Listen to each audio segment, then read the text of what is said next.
જફર કાકા અને કાકી લગનનું ડિસ્કશન કરે છે. બોલો. લગનનું એટલે એમાં કેવું છે, આપણી સોસાયટીની અર્ચના ખરી ને, હા એને આજે 15મો છોકરો રિજેક્ટ કર્યો. એ પણ હવે એ છે ને હિરોઈન જ છે, પોતાને હું સમજે.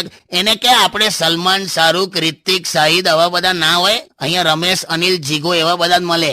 અરે પણ એ એવું કહે છે કે છોકરો આમ હીરો જેવો નહીં હોય ને તો ચાલશે, પણ એટલીસ્ટ એનો બિઝનેસ બહુ ઊંચો હોવો જોઈએ. બિઝનેસ ઊંચો એટલે ગિરનાર પર પાનનો ગલ્લો હશે જ ચાલશે?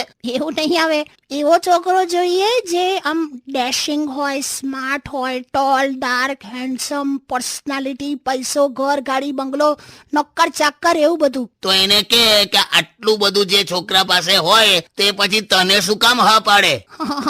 કરું પણ મન તો સમજાતું જ નહીં. હા હમણાં મને કેવું ખબર પડી, એક દીકરીના બાપે દીકરીના લગ્ન એટલા માટે ના કરાયા કે તમારા ગામમાં મોબાઈલનું ટાવર જ નહીં, તો કે